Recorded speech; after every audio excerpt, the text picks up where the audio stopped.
অনাড়ম্বর অনুষ্ঠানের মধ্য দিয়ে পুরাহুরিয়া এলপি স্কুলে টুইনিং স্কুলস অনুষ্ঠান সম্পন্ন। আসাম সরকারের নির্দেশ মতে সমগ্র রাজ্যের সবকটি সরকারি বিদ্যালয়ে টুইনিং স্কুলস অনুষ্ঠান চলছে। এরই অঙ্গ হিসেবে আজ সোমবার উত্তর করিমগঞ্জ শিক্ষাখণ্ডের অন্তর্গত 123 নং পুরাহুরিয়া এলপি স্কুলে স্থানীয় 3টি প্রাথমিক বিদ্যালয়কে নিয়ে সম্পন্ন হলো টুইনিং স্কুলস অনুষ্ঠান।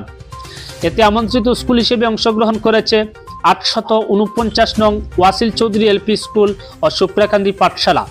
এদিন প্রথমেই সুপ্রাকান্দি পাঠশালা ও ওয়াসিল চৌধুরী এলপি স্কুলের ছাত্রছাত্রী সহ শিক্ষক শিক্ষিকা বৃন্দ 123 নং পুরাহুরিয়া এলপি স্কুলে এসে প্রাতঃসভায় অংশগ্রহণ করেন।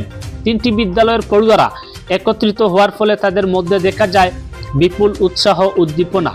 প্রথম পর্বের অনুষ্ঠানে পুরাহুরিয়া এলপি স্কুলের সহকারী শিক্ষক শান্তনু পালের সঞ্চালনায় 3টি বিদ্যালয়ের কচিকাঁচা পড়ুয়ারা বিভিন্ন আবৃত্তি, গান ও নৃত্য পরিবেশন করেন। দ্বিতীয় পর্বে 123 নং পুরাহুরিয়া এলপি স্কুলের বিদ্যালয় পরিচালনা সমিতির সভাপতি ফখরুদ্দিন আলী আহমেদের পৌরোহিত্যে আমন্ত্রিত অতিথিদের বরণ করেন বিদ্যালয়ের শিক্ষক শিক্ষিকারা। এদিনের উক্ত অনুষ্ঠানে আমন্ত্রিত অতিথি হিসেবে উপস্থিত ছিলেন একে আজাদ হাই স্কুলের অবসরপ্রাপ্ত প্রধান শিক্ষক নুরুল হক, বর্তমান প্রধান শিক্ষক শ্রী শঙ্কর তিওয়ারি, স্থানীয় সিআরসিসি শিক্ষক নাজমুল সেন, স্থানীয় জিপি সভাপতি ইশফাক আহমেদ চৌধুরী, ওয়ার্ড সদস্য আব্দুর রহমান চৌধুরী সহ আমন্ত্রিত উভয় বিদ্যালয়ের শিক্ষক শিক্ষিকা বৃন্দ। আমন্ত্রিত অতিথিরা পড়ুয়াদের ক্রীড়া ও সাংস্কৃতিক বিকাশের পাশাপাশি পাঠ্যপুস্তক পড়ার উপর মনোনিবেশ করার আহ্বান জানান। অনুষ্ঠানের শেষ লগ্নে 3টি বিদ্যালয়ের পড়ুয়াদের পুরস্কার বিতরণ করেন আমন্ত্রিত অতিথিরা। আয়োজক বিদ্যালয়ের পক্ষ থেকে সকলের জন্য মধ্যাহ্ন ভোজনের ব্যবস্থা করা হয়। পুরো অনুষ্ঠানের সঞ্চালনায় ছিলেন পুরাহুরিয়া এলপি স্কুলের প্রধান শিক্ষিকা হাসনা বেগম ও শিক্ষক Shantanu Pal. Bureau report, Barak 10 TV Bangla.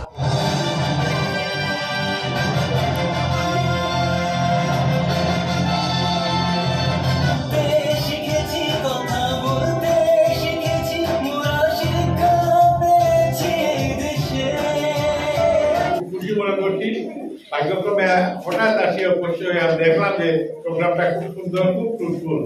এই প্রোগ্রামে বিভিন্ন স্কুলের ছাত্রছাত্রীরা অংশগ্রহণ করেছে, ভালোই পারফরমেন্স করেছে এবং এই জাতীয় প্রোগ্রামের মুখ্য উদ্দেশ্য থাকে যে বাচ্চাদেরকে একটা সুন্দর প্ল্যাটফর্ম রেডি করে দেওয়া যেখানে তারা পারফর্ম করবে। তো বাচ্চারা তো প্রত্যেক স্কুলে আমরা নিজের বাচ্চাদেরকে নিয়ে বিভিন্ন প্রোগ্রাম করে পড়াশোনা লেখাপড়ার পাশাপাশি কিন্তু অন্য স্কুলে নিয়ে যাওয়ার পরে বাচ্চাদের পারফরমেন্স কীরকম হয় বা এটা একটা কম্পিটিটিভ মাইন্ড তখন বাচ্চাদের মধ্যে আসে। সেই কম্পিটিটিভ মন নিয়ে বাচ্চারা যখন পারফর্ম করবে তখন ওদের পারফরমেন্সটাও সুন্দর হয় এবং এতে বাচ্চাদের কনফিডেন্সও বাড়ে।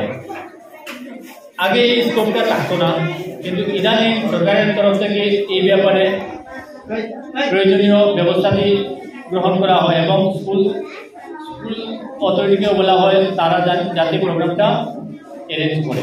সেই হিসাবে প্রত্যেকটা স্কুলে প্রোগ্রামগুলো অ্যারেঞ্জ করা হয় যাতে 2 বা 3 স্কুলের মিলে ছাত্রছাত্রী বা টিচারদের মধ্যে বিভিন্নভাবে লেখাপড়া, খেলাধুলা ইত্যাদি বিভিন্ন বিষয়ে আদান প্রদান হয়ে থাকে এবং এইভাবে আদান প্রদানের মাধ্যমে আমাদের ছাত্রছাত্রীরা এগিয়ে যাচ্ছে। অনেক দিকে অনেক পরিবর্তন আসে, শুধুমাত্র সারা বছর পাঠ্য বইয়ের মধ্যে সীমাবদ্ধ না থেকে খেলাধুলা, সাংস্কৃতিক চর্চা, তাদের প্রতিভার বিকাশ ঘটে।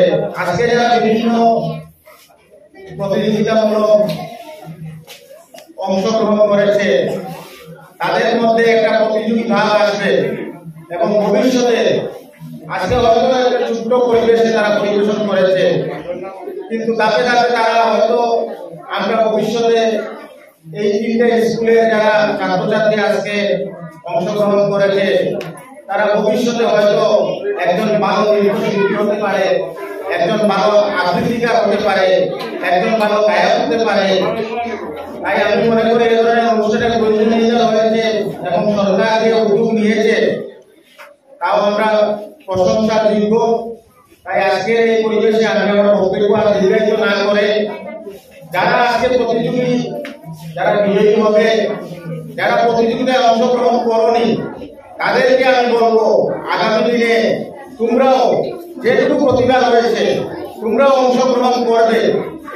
আমি দুইটি স্কুলের শিক্ষক শিক্ষিকাদেরকে বলছি, এই ছোট ছোট প্রতিযোগী বাচ্চারা আপনাদের বাচ্চার মতো আপনারা শিক্ষা দান করবেন, কারণ আপনারা হলেন শিক্ষক, আপনারা হলেন এই মানুষ গড়ার কারিগর। তাই আপনাদেরকে একটি কথা অনুরোধ করছি যে এই ছোট ছোট বাচ্চাদের যাতে ভবিষ্যৎ ভালো হয় সেই দিকে লক্ষ্য করে আপনারা শিক্ষা দিবেন। যতটুকু দিচ্ছেন ততটুকু আমাদের কাছে খুব ভালো লাগছে। আপনারা আপনাদের সন্তানের মতো যে ছাত্রছাত্রীদেরকে শিক্ষা দান করে যাচ্ছেন